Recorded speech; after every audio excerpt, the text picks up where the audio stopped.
Je veux le contraire que Donald Trump. Il veut, par exemple, imposer des tarifs sur nos entreprises, les taxes sur les entreprises canadiennes.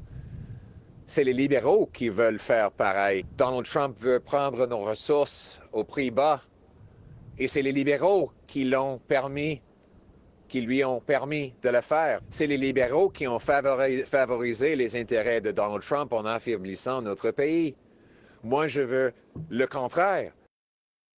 It's easy to be negative about everything when you've never fixed anything. It's easy to be negative about everything when you've never built anything, when you've never had to make a payroll. But negative slogans aren't solutions. On parle d'acier ontarien, d'automobile ontarien, de banque ontarienne, de pétrole de l'Ouest. Et à un moment donné, dans cette campagne, je ne suis pas sûr que ça a été le cas jusqu'à maintenant aujourd'hui, il faudra parler des entreprises du Québec, des travailleurs du Québec, des aînés du Québec. Mark Carney a été appuyé par Donald Trump. Elon Musk a appuyé Pierre Poilievre. Donc, je suis le seul candidat au niveau fédéral qui est 100% non appuyé par l'administration de Donald Trump. Alors, la campagne électorale a donc été lancée aujourd'hui, 36 jours en tout. Alors, quel chef c'est le plus distingué? Est-ce que, avec ce qui se passe aujourd'hui, le jour 1, est-ce que c'est tellement important? C'est comme un départ, j'imagine, lors d'une course athlétique. J'imagine, il ne faut pas rater son départ, pas faire de faux départ. 3 invités qu'on va retrouver souvent au cours de cette campagne, notamment le lundi. Martine Saint-Victor, stratège en communication et directrice générale de LDMan à Montréal. Bonsoir, Martine. Un plaisir de vous retrouver. Louis Aucoin, ancien stratège politique et président et stratège principal d'Aucoin Stratégie et Communication. Bonsoir, Louis. Bonsoir. Et Jérémy Guillot, ancien stratège libéral fédéral et directeur principal des relations publiques chez TACT Conseil. Bonsoir, Jérémy. Bonsoir. Dans le florilège qu'on vient de voir, il y a des extraits que vous aviez choisis. Vous allez me dire pourquoi vous l'avez choisi. Martine, vous avez choisi, vous, Jagmeet et son allusion à Trump. Oui, pourquoi? Et son allusion au PDG aussi. Oui. C'est-à-dire que c'est revenu dans son discours. Il disait, moi, je ne suis pas appuyé par des PDG, je ne suis pas appuyé par M. Trump et M. Musk. C'est important, c'est un message qu'il a partagé aussi sur une publication Instagram et sur son TikTok. C'est vrai que ça le distingue, mais pourquoi est-ce qu'il n'est pas appuyé? C'est parce qu'il ne joue pas vraiment dans la balance, si on veut. Mais en même temps, c'est un rappel de la raison d'être du NPD, c'est-à-dire cette défense du travailleur. Et puis aussi, l'autre chose, c'est un détail, mais son turban était rose aujourd'hui. Et le rose, justement, évoque, si on veut, ce côté socialiste. On l'a vu beaucoup en Amérique latine. C'est la couleur des pays socialistes. Et ce clin d'œil-là est important parce que au milieu de cette guerre tarifaire, au milieu d'un ancien banquier qui parle à M. Poilievre, il y a encore cette raison d'être du NPD. Oui, donc au NPD, on doit s'inquiéter quand on regarde les sondages, parce qu'ils ont beaucoup perdu.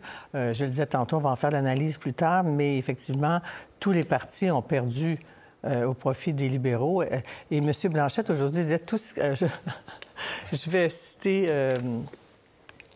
il dit tout ce qui monte redescend. Oui, donc, et la gravité. C'est ça, la gravité. Alors vous, Louis, vous avez choisi donc Yves-François Blanchet. Comment le Bloc donc peut prendre sa place dans cette campagne à haute tension? C'est la question que beaucoup se posent. Quelle va être la stratégie de communication du Bloc quand on dit que la question de la campagne va être qui va être le mieux placé pour faire face à M. Trump. Donc, et moi, je me dis peut-être la question de la campagne, c'est pas tellement ça. C'est de quoi va avoir l'air le Canada, comment le Canada va s'affranchir éventuellement des États-Unis, s'affranchir un peu plus qu'on est déjà. Ça va être difficile quand même de s'affranchir complètement, mais s'affranchir un peu mieux. Au fond. Bon, on parlait de souveraineté canadienne, mais je crois que la campagne tourne autour d'une forme de souveraineté canadienne et cette idée-là interpelle le Bloc. Donc, et puis le Bloc l'a bien placé. J'ai trouvé que dans cet extrait-là, par exemple, on nous dit l'Ontario, il y en a beaucoup pour l'Ontario, l'acier de l'Ontario, les autos de l'Ontario. Mais ici, les producteurs laitiers ou l'acier qui est produit ici ou l'aluminium, on en entend beaucoup moins parler. Donc, et il dit aux Québécois, le choix que vous allez faire influence le poids que vous aurez dans le prochain Canada ou dans le Canada quand il va se redéfinir comme souveraineté canadienne ou quand il va se redéfinir dans sa relation avec les Américains. Donc, j'ai trouvé qu'il posait la question de façon intéressante, peut-être avec beaucoup de mots, mais ça, c'est M. Blanchet. Et donc, mais c'est un ancien analyste aussi. Oui, c'est ça. Ah oui, c'est sûr. Il y a beaucoup de choses à dire, M. Blanchet, chef, puis il les dit très bien, mais il va falloir quand même resserrer le message d'ici la fin de l'élection. Mais aussi, lui aussi doit être inquiet parce qu'ils ont perdu beaucoup de points au profit des libéraux. Mais là, il reste 36 jours de campagne, tout ça peut changer. Mais est-ce qu'il a choisi un message particulier qui le distingue? J'en parlais avec Gérald, Louis et Sébastien tantôt, à savoir ce corridor énergétique, le consensus social autour au Québec, en tout cas, qu'on n'en veut pas de pipeline, on n'en veut pas du moins, on n'en voulait pas dans le temps-là. Ouais. M. Legault dit qu'on semble ouvrir, M. Charette ouvre la voie.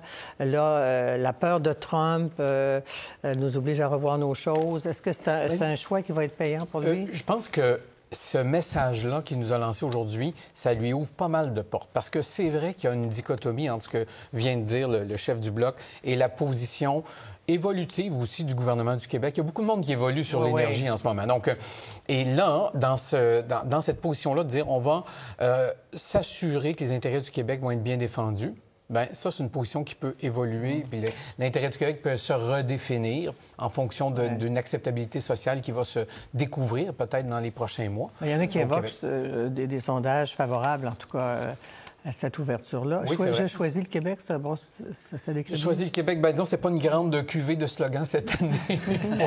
On va y revenir. Alors, est-ce que c'est pas un appel aussi à M. Legault quand M. Blanchet dit qu'il faut miser sur le Québec? Parce que ce que l'Ontario a fait, et puis oui, je suis d'accord avec vous, c'est-à-dire tout le monde connaît les intérêts de l'Ontario parce que M. Ford a fait un travail spectaculaire. Encore dans The Atlantic il y a quelques jours, etc. Dans USA Today, on a parlé de lui aussi. On sait ce qui compte pour l'Ontario. On le sait au Canada, on le sait aux États-Unis aussi. Est-ce qu'on le sait? Est-ce que les Américains savent ce qui compte pour le Québec? Je ne suis pas certaine. M. Legault n'a pas été aussi fort que M. Ford dans son approche. C'est ce qui explique ce déséquilibre-là. Je suis curieux de voir les sondages gouvernementaux. On a certainement vérifié ce que les gens pensaient de M. Ford au Québec. Mais les résultats ne seront pas rendus publics, mais moi, je serais surpris de les voir. Essayer de les trouver, ces sondages-là. Vous savez qu'il y en a eu? Peut-être que M. Bovet... On mesure beaucoup de choses au gouvernement du Québec. Je suis à peu près certain qu'on se demande si l'approche Ford fonctionne sur le plan des communications. Parce que pour le moment, c'est pas celle de M. Legault. Legault, non. Non, pas du tout. Bien, il est solidaire, d'abord. Il est solidaire, il est solidaire. Mais il prend le pas Québec, les devants. Il y a peut-être une barrière de langue. Il n'y a rien qui nous empêchait de faire une campagne publicitaire aux États-Unis. On avait intérêt beaucoup plus que beaucoup d'autres provinces. Peut-être moins que l'Ontario, mais pour le Québec, oui, bien sûr. On vient d'en faire une avec les pancartes, là. Oui, on vient de faire des affiches canadiennes. Qui se distingue quand il fait ça. C'est M. Blanchet. Oui. Mais comme M. Legault, quand on dit qu'il y a de la misère à tirer son épingle du jeu, c'est notamment quand il revient, par exemple, en session parlementaire avec des questions identitaires, alors que toute l'attention est tournée sur l'économie, sur les relations avec les États-Unis. Donc, c'est ça ici qu'on veut dire quand on dit... Ça clique dans son cas. Ou ça clique, mais c'est ça qu'on veut dire quand on dit qu'il a de la misère à tirer son épingle du jeu dans cette question-là. Et en même temps, vous, Jérémy, vous avez choisi M. Poilievre.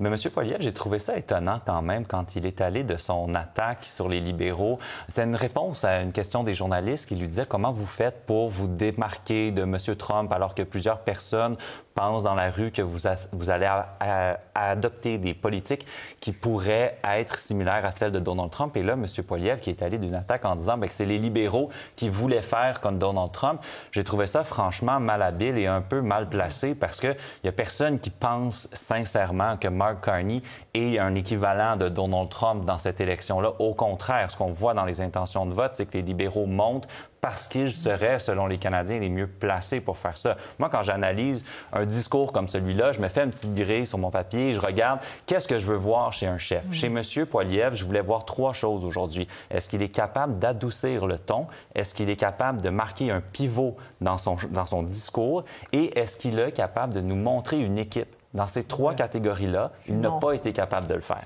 Ouais. Alors, vous me faites penser à Daniel Smith, au fond, qui, dans le fond, confirme que M. Poilievre a des affinités avec M. Trump, soit sur le ton, la substance du programme.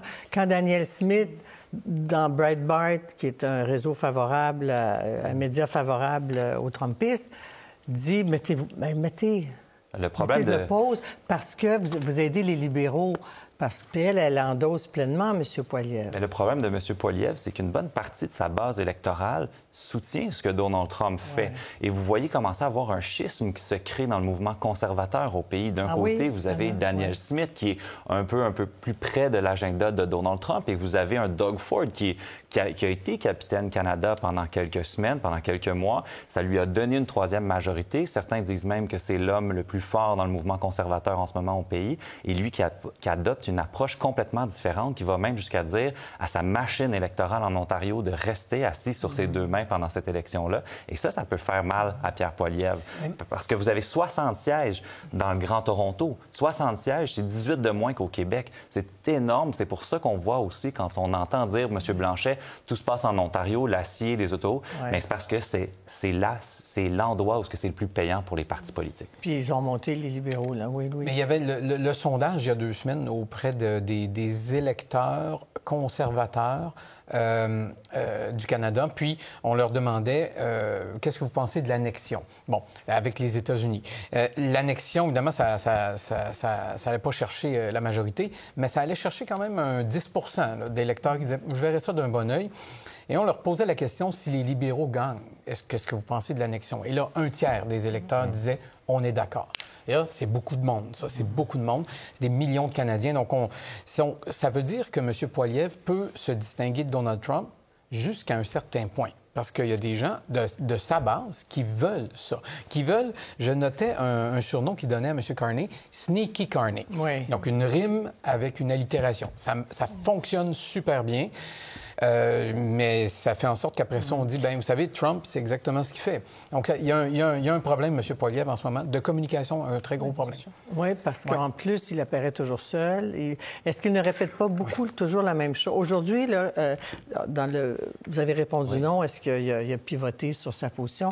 Vous avez répondu non. Ça a été du remâchage de tout ce qu'il nous a présenté dans les 2 dernières années. Là. Il ne peut pas dire axe de taxe parce qu'elle n'existe plus, mais il reprend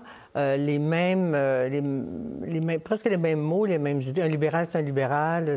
Donc, il mise beaucoup sur l'usure du gouvernement Trudeau, alors que il se présente comme le candidat du changement, M. Poilievre. Réussira-t-il à convaincre? Alors que M. Carney, en 10 jours de premier ministre, se présente aussi comme un candidat du changement. Aussi, et puis c'est pas banal du tout cette élimination de la taxe, parce que c'était un slogan que sur lequel M. Poilievre a surfé, axe de taxe. C'est fait.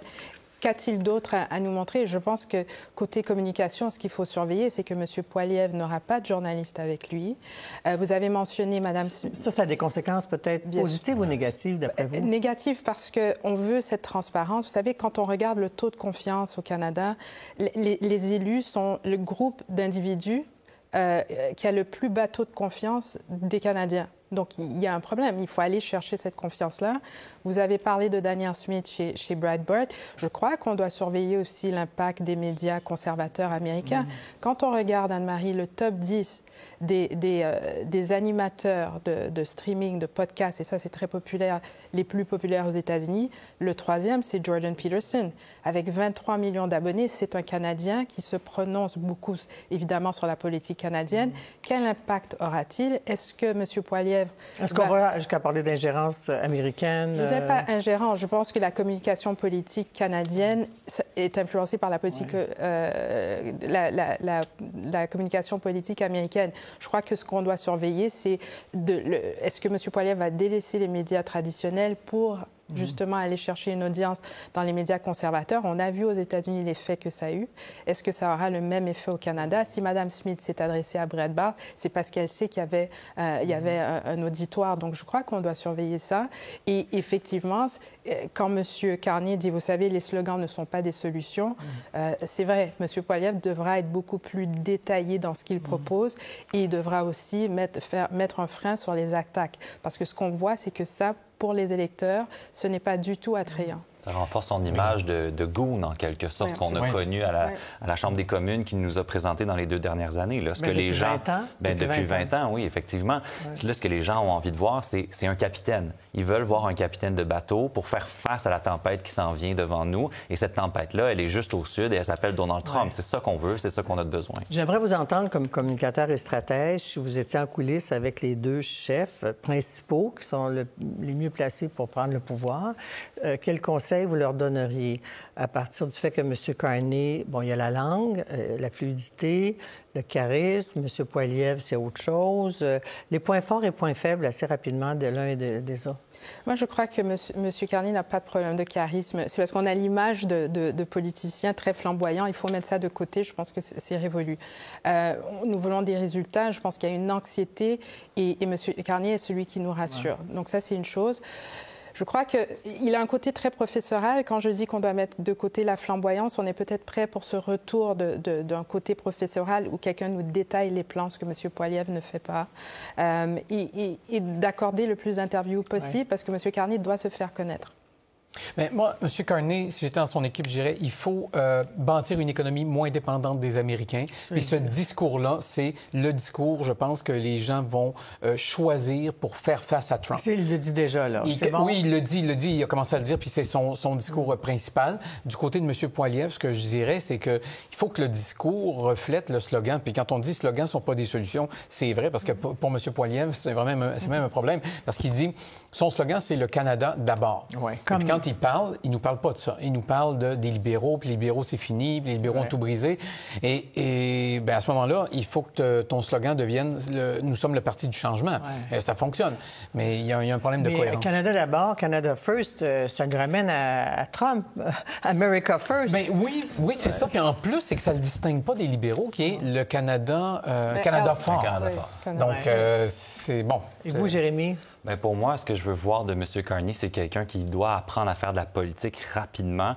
Je veux voir quelqu'un qui est capable de simplifier ses idées. Comme on disait, c'est quelqu'un qui a tendance à nous en dire beaucoup, à détailler ses plans. Malheureusement, on n'a pas toujours le temps et l'attention nécessaire pour retenir chaque détail. Donc, je vais vouloir le voir simplifier. Pour M. Poilievre, je veux voir une équipe. Je veux voir une équipe autour de lui et ça ne peut pas être simplement sa conjointe parce qu'elle n'est pas candidate, elle ne sera pas ministre des Finances ou ministre des Affaires étrangères. On a besoin de savoir c'est qui son équivalent de Mme Joly, M. Leblanc, M. Champagne, par exemple. Je vais vous faire entendre rapidement un petit montage des publicités, juste des petits montages, puis je veux juste un commentaire de chacun, parce qu'on ne sait pas si ça influence tant que ça, vous allez me le dire. On regarde ça.